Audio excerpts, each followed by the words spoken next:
근데 그 사람이 계속 호소를 했대요. 엄마가 돌아가셨다라고 계속 호소를 했는데 아무도 그 사람이 행색이 누추하고 발달장애가 있다 보니 귀담아 듣는 사람이 없었어요. 근데 그 어떤 복지관 소속도 아니고 그렇다고 공무원도 아닌 민간의 사회복지사 한 분이 그래서 뭐 그 실제 뭐 팩트가 아니다 말은 많은데 이제 기사에서 나왔던 내용은 뭐 남는 밥 한 공기 있으면 주세요라는 쪽지를 뭐 옆집에 붙였다더라 이런 얘기도 있었거든요. 뭐 아니라는 뭐 지인 말로는 아니라는 얘기도 있고 한데 뭐 그런 내용까지는 모르겠습니다만은 그분이 이제 언어치료사였다고 해요. 근데 나중에 뭐 전직을 했는지 하여튼 그런 예술 쪽에도 일을 하셨던 것 같고 근데 왜 이제 청년들조차도 고독사에 내몰리는가라는 문제의식이 우리 안에 있었고 그러면 청년들은 왜 가난한가 그 가난의 가장 큰 이유 중에 하나가 주거의 문제가 아닐까라고 생각을 해서 저희가 그 청년 주거에 관련한 설문조사를 좀 했었고요. 했더니 아니나 다를까 자기의 월소득의 많게는 뭐 50%, 60%까지 주거비에 쓰고 있고 월소득의 25% 이상을 주거비에 쓰면 주거빈곤이다라는 그런 어떤 연구자의 연구 결과가 있더라고요. 그에 비하면 심각한 수준인 거죠. 그렇고 뭐 원룸, 오피스텔 아니면 뭐 옥탑방 뭐 이런 옥탑방 청년 뭐 이런 얘기 많이 하는데 열악한 주거에 생활하는 청년들이 굉장히 많았고 고시원 특히 저도 고시원에 살아봤지만 사람이 살만한 곳은 아닌 것 같아요. 그러니까 거기서 오랫동안 살아간다는 거는 심리적으로도 굉장히 좋지 않은 영향을 준다라고 생각을 하는데 청년들이 그러면 어떻게 해야 되지? 그럼 대안은 뭐지? 이런 것까지도 같이 물어보기는 했었거든요. 근데 그 당시의 결론은 직접적인 주거 지원이 필요하다.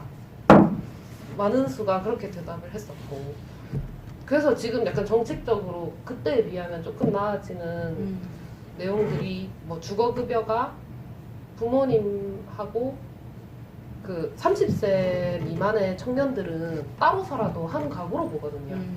기초생활보장법상에서. 왜냐면 완전히 자기만의 생활을 영위한다고 보기는 어렵다 이렇게 보는 것 같아요. 법에서는. 근데 그게 이제 올해 바뀐 거예요. 30세 이하라 하더라도 부모하고 따로 살면 별도로 주거급여를 수부할 수 있다. 이렇게 적어도 이제 주거에 있어서만큼은 정부도 조금 책임감 있게 임하겠다 이런 모습을 좀 보이기도 하는 것 같은데 그게 약간은 이제 임시 방편인 거죠. 그 주거급여라는 것도 액수가 가구 원수나 도시별로 한정돼 있고 근데 그거보다 주거비는 훨씬 더 많이 들잖아요. 물론 약간이라도 그렇게 보조를 해주는 게 훨씬 나은 상황이긴 하지만 그리고 뭐 저희처럼 이제 없는 사람들은 갈 수 있는 집들이 너무나도 한정돼 있는 거잖아요. 어디 뭐 삼복도로에 있는 집이거나 뭐 전세집인데 뭐 굉장히 좁은 뭐 전셋집이거나 뭐 그런 부분들에 대해서 고민하게 됐고 대안도 같이 고민해보자. 그래서 그럼 어떻게 뭐 쉐어하우스에서 살고 있는 청년도 있을 거고 부모님하고 같이 사는 청년도 있을 거고 또는 뭐 탈시설한 장애인인 청년도 있을 거고 그러니까 다양한 케이스들을 좀 놓고 같이 좀 고민해보자 해서 이제 만든 자리였죠. 되게 어떤 곳에서도 이야기하지 않는 이야기를 주제로 다뤄가지고 되게 의미가 있었던 행사였던 것 같아요. 그거를 그때 성찰과 전망의 결과물을 실어주셨죠. 실어준 덕에 최근에도 기자가 전화가 왔더라고요. 그래요? 청년 빈곤에 대해서 네. 얘기를 좀 할 수 있겠는가 그래서 제가 별로 안 좋아하는 언론사라서 지금 저희는 특별히 청년 빈곤에 대해서 모임을 따로 하고 있는 것도 아니고 인터뷰 대상을 좀 소개시켜달라 그런 요청이었던 것 같은데 그런 요청을 제가 좀 웬만하면 거절하거든요. 안 좋아하는 언론사여서도 있지만 왜냐하면 기사들이 대체로 나가고 난 뒤에 보면 너무 비극적으로 자극적으로 그냥 써먹는 소비하는 그런 느낌 많이 들어서 진짜로 대안을 고민하는 언론이라면 같이 뭐 기획부터 해서 뭐 시리즈로 아니면 심층적으로 이렇게 한다면 모르겠는데 그냥 한번 써먹고 마는 수준으로는 저는 웬만한 데는 응하지 않습니다. 그 쪽방촌 분들 이렇게 돌아가시면 장례식 해주는 이런 것도 하잖아요. 있었죠. 예. 그 장례식을 해준다기보다는 이제 쪽방 주민이나 이제 혼자 사는 무연고자거나 1인 가구인데 가족 관계가 거의 이체된 분들은 돌아가시고 나면 두 가지가 없다고 하더라고요. 영정이 없고 조문객이 없다고 합니다. 그래서 딴 건 몰라도 우리가 이제 영정은 만들어줄 수 있지 않냐. 요즘에 또 기술이 많이 발달해서 뭐 주민등록증만 있어도 그걸로 영정 다 만들 수 있고, 두 번째는 조문객이 되어줄 수 있지 않냐. 뭐 비록 얼굴도 모르는 사이였지만 같이 추모하고 애도할 수는 있다. 그렇게 해서 이제 시작된 거고요. 그런 소식이 있으면 이제 네, 저희가 연락하고 가기도 하고 연락이 저희 오기도 같이 하고 모임하는 분 중에 한 분이 약간 뭐 쪽방촌에 대부랄까 그런 느낌으로 이제 발도 넓으시고 많이 알고 계시는 분이 있어요. 그러면 이제 소식을 저희한테 전해주시죠. 그러면 뭐 반빈곤센터 회원이 아니어도 누구라도 회원이 대부분 회원이 아닌 경우가 많고 저희 회원들 중에도 1인 가구가 많으니까 언제든지 또 그런 일이 생길 수 있다라고 생각합니다. 이렇게 아무도 하지 않는 일을 한다는 거는 때로는 고립되어 있다라는 느낌이 들 것도 같다는 생각이 들어요. 그런 느낌도 이제 봤죠. 그러니까 요즘은 워낙에 매체가 많이 발달돼 있으니까 뭐 유튜브를 좋은 아이템으로 하면은 많이 봐주고 댓글도 많이 달리고 그걸 통해서 뭐 돈도 벌고 후원도 들어오고 그렇게 하는데, 저희 같은 경우는 그렇게 후원이 많은 단체도 아니고 의미 있는 일을 한다는 것만으로 뭔가 사명감 같은 걸로 버티기는 하지만 왜 사람들이 이렇게 관심이 없지? 관심이 왜 없지? 그럼 관심을 가지게 하려면 어떻게 해야 되지? 이런 생각을 막 많이 하는데, 그렇다고 뭐 아까 말씀드린 것처럼 막 TV나 뭐 언론에 막 내보내가지고 뭐 후원을 많이 받고 이거는 올바른 방식은 아니라고 저는 생각을 하고요.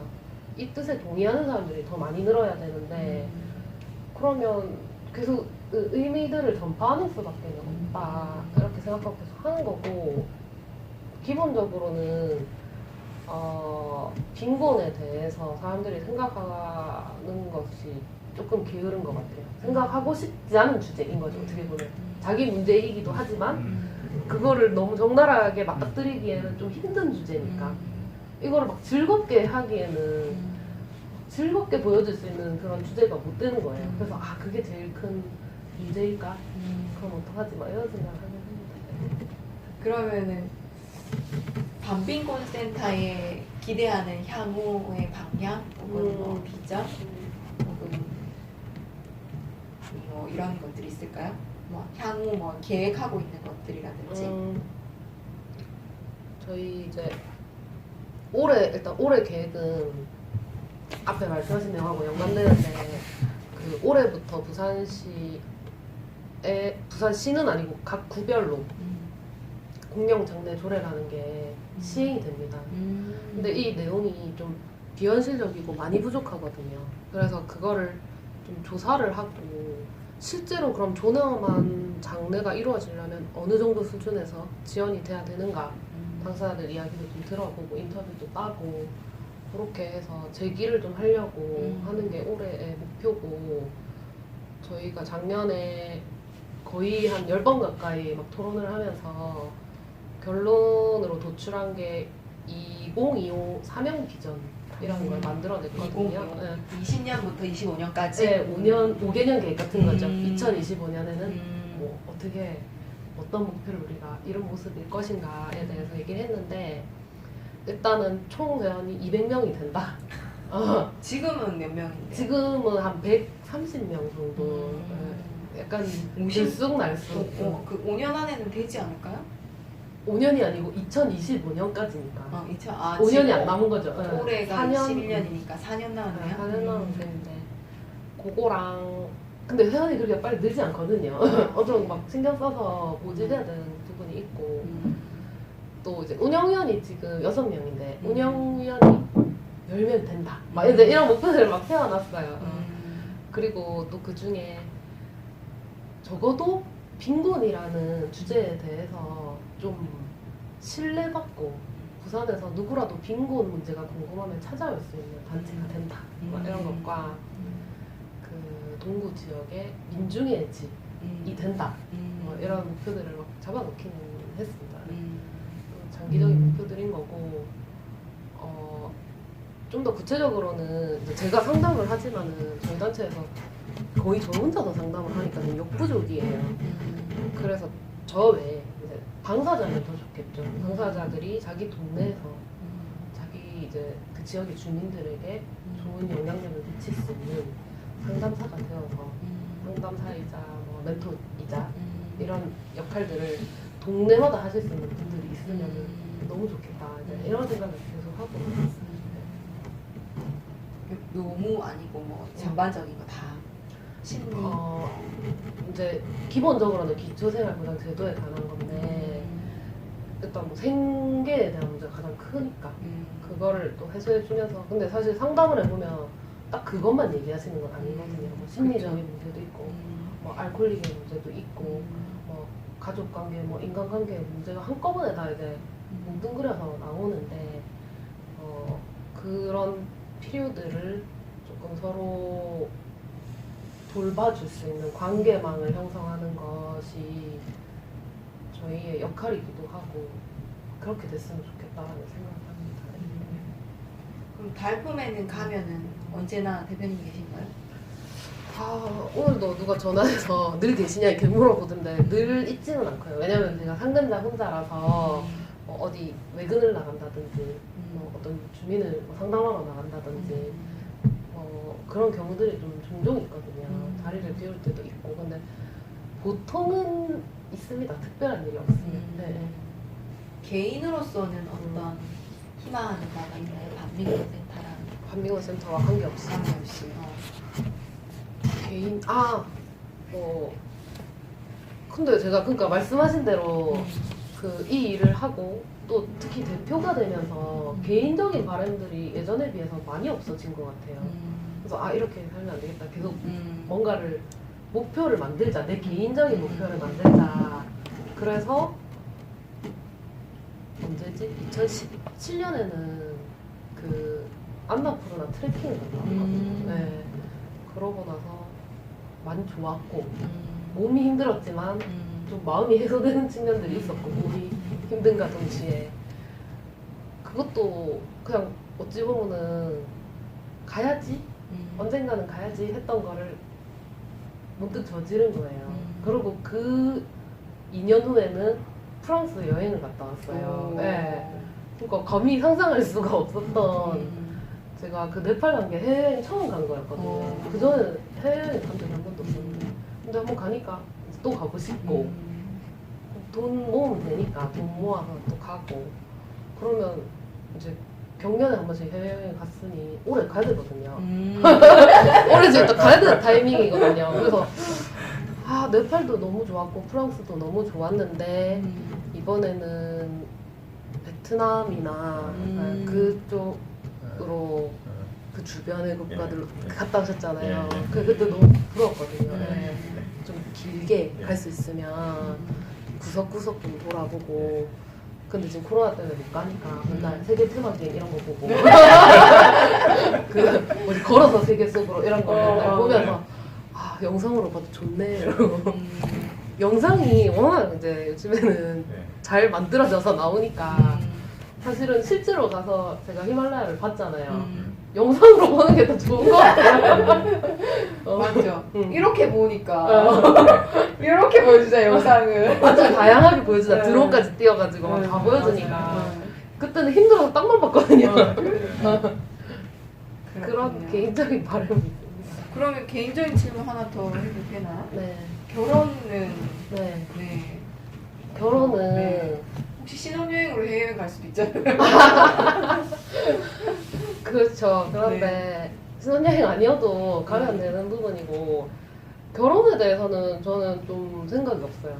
네, 생각이 없었어요. 어릴 때부터 결혼을 꼭 해야 되겠다라는 생각을 한 번도 한 적이 없고 근데 뭐 비혼주의라는 생각도 했는데 지금은 또 생각이 바뀐 게 뭐 이거를 내가 무조건 안 한다, 거부한다, 뭐 어떤 상황이든 안 할 거다 이런 거라기보다는 굳이 애써서 할 필요는 없지 않나 내 인생에서 그런 생각을 하는. 약간 이제 이 대한민국에서 여성 활동가로 살아야 된다는 것은 결혼을 하지 않아야 하는 것인가? 약간 그런 생각도 그래서 들고. 네. 예전에 지금은 아니고요. 예전에는 이제 우리 동료 여성 활동가들이 결혼을 한다 이러면 약간 배신감도 느꼈어요. 그러면 활동 포기하는 건가? 맞죠. 마음으로는 포기가 아니지만 결국은 현실적으로 포기하게 되는 상황이 맞아요. 올 거라는 게 너무 눈에 뻔하고 이렇게 또 한 명의 동지가 떠나가는가 이런 생각도 막 드는 거지. 지금은 안 그래요. 축하해줍니다. 네, 다행이에요. 배신자. 맞아, 약간 그런 것도 있었다니까요. 그랬을 것 같아. 그런 마음이 들 정도로 활동이 생활이고 인생이고 생활도 있죠. 네, 그래서 아마 그랬을 것 같다는 생각이 드네요. 그러면은 그 밤빈곤 센터에 후원을 하려면 어떻게 하면 되나요? 좋은 질문이시네요. 네. 뭐 저한테 바로 연락을 주셔도 되고 그 다음 카페 부산 밤빈곤 센터라고 검색하시면 다음 카페가 나오거든요. 그 카페 메인에 보면은 이렇게 딱 반짝거리는 배너가 하나 떠 있어요. 그걸 클릭하면 바로 링크로 연결되거든요. 거기에 이제 작성을 해주시면은 이제 회원가입 서류가 작성이 된 겁니다. 그렇군요. 네. 쭉 얘기를 듣다 보면 후원 안 할 수가 없을 것 같아요. 그런가요? 그런 생각이 좀 들긴 하는데 네. 어떠셨나요? 후원 하셔야 될 것 같아요. 이미 하고 계십니다. 아니, 쭉 얘기를 듣는 사람이 후원한 마음이 들 것 같지 않나요? 네, 이걸 계기로 200명 바로 그러니까요. 널리 퍼져나가요. 그럼 너무 좋겠네요. 네. 편집 잘 부탁드립니다. 멀티시잖아요. 네. 이것저것 다 하시고 욕심쟁이 우후후. 그래서 우리 또 PD님 반쪽이 되셨나요? 제가 처음 만났을 때보다 언제 2007년도에 됐나요? 그때 뵀을 때보다 지금 반쪽이 아마도 되신 것 같아요. 2000년쯤 바뀌었죠 아마. 네, 한참 어쨌든. 봤을 때 그때는 좀 건장한 느낌이 좀 그렇죠. 있었는데 지금은 작아도 단단해졌습니다. 괜찮아요. 그렇군요. 저도 일부러 관리를 하신 건 아니고요. 잘 먹고 공기 좋은 데 살고 이렇게 하면 저도 그럼 그곳으로 가보도록 하겠습니다. 잘 먹고 공기 좋은데 거제로? 네, 단단해지고 좀 작아지고 뭐 질문은 아니고 밤빈곤 센터가 참 잘 됐으면 좋겠습니다. 하나는 그냥 정치를 생각하는데요. 우리 없는 사람들 대변하는 정치인, 정당 이런 게 없잖아요. 없다면 섭섭한 사람은 있겠지만 실제로 없어요. 뭐냐면 진보 정당이 있어요. 있는데 우리나라에 말하자면 노동자가 있고 노동자 중에서 비정규직이 있습니다. 그 비정규직 정도에 해당하는 사람들의 정당은 있어요. 그런데 기초수급자 거의 한 100만 명 되죠. 그러고 차상위까지 한 400만 넘어 이렇습니다. 그러면 국민의 10분의 1인데 이분들은 살기 바쁘고 자기 목소리 낼 생각도 없고 낼 여유도 없고 대변도 안 합니다. 그러니까 표가 안 되죠. 맞아요. 그러니까 사실은 10%의 국민들이 표를 뭉쳐가지고 빈민정당을 만든다면 이야기가 달라지는데 그러면 그 사람들이 못하면 밤빈곤 센터 같은 단체가 그 일을 해줘야 됩니다. 그런데 제가 아까 윤홍태 대표가 얘기했지만 성당마을 그 골리앗이라 했거든요. 네. 그 이제 그 철거되기 전에 가보기도 하고 뭐 이렇게 했는데 한 90년대 2010년 2005년 이 정도까지는 밤빈곤 센터 아니라도 이제 빈민 문제 관심 가진 단체 활동가들이 부산에 좀 있었어요. 네. 그런데 이제 다 없어졌습니다. 남은 게 유일하게 여기입니다. 그래서 정말로 이 반빈곤 센터가 뭐 하여튼 계속 나갔으면 좋겠어요. 나가고 말했는 어렵게 힘들게 가난하게 사는 사람들 그 사람들을 대변하는 목소리를 잘 내주면 좋겠습니다. 그러게요. 저도 쭉 들으면서 공 대표님이 곧 반빈곤 센터이자 대변인이자 이런 작업을 쭉 하고 있고 앞으로도 향후 비전을 가지고 있지만 얼마나 많은 불안과 고립감을 울컥한데요. 가졌을까 하는 생각이 들었어요. 얘기 쭉 들으면서. 아무튼 응원 드리고 마지막으로 마무리 멘트 뭐 하시고 싶은 말씀이나 있으시면. 그 얼마 전에 서울 방배동에서 고독사로 한 분이 이제 발견되셨는데 발견을 하게 된 경로가 그 자녀분이 발달 장애인이었습니다. 근데 이 어머니의 죽음을 이해하지 못했고 대처 능력이 없었기 때문에 또 혼자서 또 먹고 살기 너무 막막하고 그래서 이제 집 밖으로 나와서 노숙을 하게 됐습니다. 근데 노숙을 얼마나 했는지는 모르겠지만 손발이 부르틀 정도로 있었다라고 하니 꽤 오래 있었던 것 같고요. 근데 그 사람이 계속 호소를 했대요. 엄마가 돌아가셨다라고 계속 호소를 했는데 아무도 그 사람이 행색이 누추하고 발달장애가 있다 보니 귀담아 듣는 사람이 없었어요. 근데 그 어떤 복지관 소속도 아니고 그렇다고 공무원도 아닌 민간의 사회복지사 한 분이 그분의 얘기를 귀담아 듣고 경찰에 신고를 하고 집에 찾아가게 돼서 그렇게 해서 발견이 될 거거든요. 그거를 보면서 어쩌면 그 잠깐의 관심? 아주 그 찰나의 관심? 그것이 되게 중요할 수 있겠다라는 생각을 많이 하게 됐고 아마 그 사건의 영향인 것 같은데 이제 뭐 전기 수도 요금이 연체가 장기간 되고 그러면 예전에는 공무원들이 책임지기 싫어하고 또 무슨 더 큰 문제가 생길까봐 잘 안 찾아가고 그랬잖아요. 근데 지금은 종종 들리는 얘기로는 저한테 상담하셨던 분도 얘기를 하기를 문을 뜯고 들어온대요. 경찰 대동해서. 왜냐면 사람이 살았는지 죽었는지 생사를 확인해야 되니까. 그렇게 적극적으로 행정을 하는 게 필요하다고 저는 생각이 들고 그렇죠. 아주 찾아가는 식의 복지를 하지 않으면 아예 집 밖에 한 발짝조차 나오지 못하는 사람들이 많이 있을 거라 생각이 들어요. 그래서 완전히 찾아가는 그런 복지를 해야 된다라는 것과 이제 이 방송을 보시는 보통의 이제 평범한 시민분들에게 드리고 싶은 말씀은 너무 힘들잖아요. 네. 코로나 때문에 뭐 자영업자들 힘들고 일반 직장인도 힘들고 다 똑같이 힘든 상황에서 주변을 둘러볼 여유 자체가 많이 없어지는 것 같아요. 그러니까 가까운 사람들하고도 막 멀어지고 있으니까 그렇지만 조금의 관심은 남겨뒀으면 좋겠다. 왜냐하면 혼자서 살아갈 수가 없는 사회니까요. 이웃이 있어야 되고 친구가 있어야 되고 또 공동체가 있어야 되고 사회가 있어야지만이 존재할 수 있는 나약한 존재들이니까 우리는 그 약간의 관심은 좀 남겨두고 조금만 더 힘을 내줬으면 좋겠다. 이것과 이제 자기 자신들의 자리에서 좀 잘 버텨주셨으면 하는 그런 마음이 있습니다. 저도 코로나 때문에 마스크를 쓰면 나만 쓰는 게 아니고 너도 쓰고 다 같이 써야지만 되는 이 사실 자체가 우리는 공동체다. 함께 살아간다는 걸 역설적으로 보여준다는 생각이 들더라고요. 다들 힘내면서 살아가요. 피디님 뭐 또 하실 말씀? 예, 다 했습니다. 네. 오늘 와주셔서 고맙습니다. 네. 네. 그럼 오늘 사람도서관 최국 대표님 이야기 여기까지 마치도록 하겠습니다.